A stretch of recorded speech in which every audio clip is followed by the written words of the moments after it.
పాతబస్తీ Lalithabagh division బయలాల్ Nagar ప్రాంతంలో కాళీమాత ఆలయానికి సంబంధించిన 7 ఎకరాల 13 గుంటల భూమి దేవాదాయ శాఖ ఆధీనంలో ఉన్నప్పటికీ అట్టి దేవాదాయ శాఖ సంబంధించిన భూమి చుట్టూ ఎలాంటి ప్రహరీ లేకపోవడంతో గుట్టు చప్పుడు కాకుండా వ్యాపారమే లక్ష్యంగా ఎంచుకొని పలు పార్టీల రాజకీయ నాయకుల అండదండాలతో యథేచ్ఛగా వాహనాల పార్కింగ్ దందాను కొనసాగిస్తున్నారని ఆరోపణలు వెల్లువెత్తుతున్నాయి.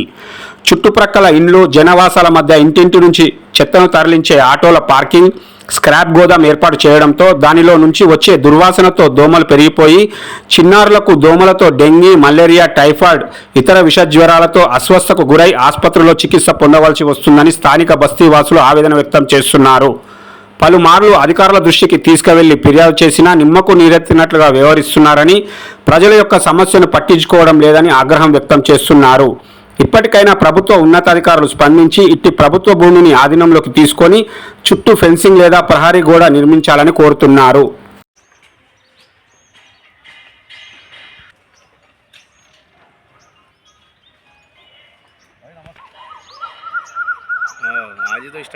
అండి నేను ఇక్కడ బయలాల్ నగర్లో నివసిస్తున్నాను. ఇక్కడ మా చెత్త బండ్లు పెట్టడం వల్ల మా ఇంట్లోకి మొత్తం మా బస్సులోకి దోమలు, ఈగలు, స్మెల్ కూడా బాగా రావడం వల్ల మేము అనారోగ్యానికి ఇబ్బంది పడుతున్నాం. పిల్లలకు కూడా ఓకే ఇబ్బంది అవుతుంది, జ్వరాలు వస్తున్నాయి, సర్ది దగ్గులు, హాస్పిటల్లోకి వెళ్ళవలసి వస్తుంది. ఆరోగ్యం చాలా ఖరాబ్ అవుతుంది. ముసలి వాళ్ళకు కూడా చాలా ఇబ్బంది పడుతుంది. అయితే నేను వచ్చేసి నా పేరు విజయ్. మేము వచ్చేసి బయలాల్ నగర్లో ఉంటాం.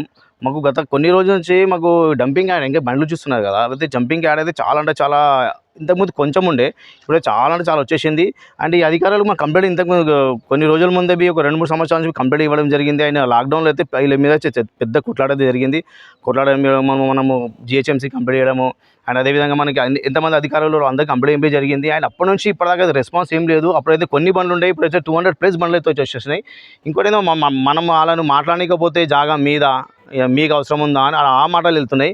ఇంకేమైనా మాటలు ఎక్కలేము అనుకోండి, మనం వాళ్ళను కొట్టడం కానీ వాళ్ళు మనల్ని కొట్టడం అది ఏమవుతుందో పోలీస్ కంప్లైంట్ దాకా పోతుంది. అండ్ మనం కొన్ని రోజుల నుంచి చాలా నుంచి స్ట్రగల్ అవుతున్నాం. ఇక్కడ వచ్చేసి ఇన్ని బండ్లు ఉన్నాయి కదా, మొత్తం డంపింగ్ యార్డ్ అవుతుంది. అండ్ నెక్స్ట్ వచ్చేసి లోపల మీరు వెళ్ళినుంటే దగ్గర లోపల ఒక 100 నుంచి 150 డంపింగ్ యాడ్స్ ఉన్నాయి. అది ఏం చేస్తారంటే చెప్పులు ఉంటాయి కదా, చెప్పులే కింద స్లోల్స్ మొత్తం మీది ఐటమ్ తీసుకుంటారు, వేస్ట్ మొత్తం ఇక్కడ పడేస్తారు, వైర్ తీస్తారు, వైర్ మొత్తం కాల్చుతారు, ఆ కాలుష్యం అయిపోతుంది.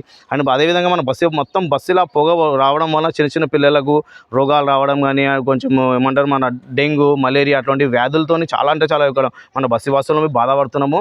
అండ్ మన గత కొన్ని రోజుల నుంచి కంప్లైంట్ ఇవ్వడం జరుగుతుంది. అండ్ మొన్న మేము వచ్చినప్పుడు ఇంకో చిన్న ఒక 4 or 5 days ముందు కంప్లైంట్ ఇవ్వడం జరిగింది మన పిఎస్లో. వాళ్ళు ఏమంటారు, మనకు జిహెచ్ఎంసీ మనకు పర్మిషన్ ఇచ్చిందని చెప్పారు. అండ్ యాక్చువల్ వచ్చేసి ఇది ఎండోమెంట్ ల్యాండ్, ఇది జిహెచ్ఎంసీకి పర్మిషన్ ఇచ్చే రైట్స్ మాత్రం లేవు.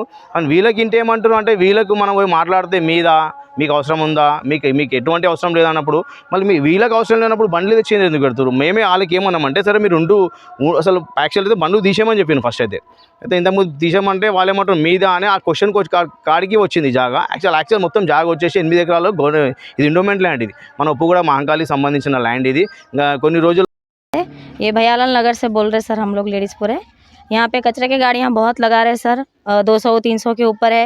बाकी यहाँ पूरा कचरा आके डंप करके जाते, वेस्टेज पूरा यहीं पर ला के डालते, और बच्चों को नए बीमारियाँ आ जा रहे इनके डस्ट पोल्यूशन से पूरा। उसका थोड़ा देखो सर, जुगाड़ करे तो।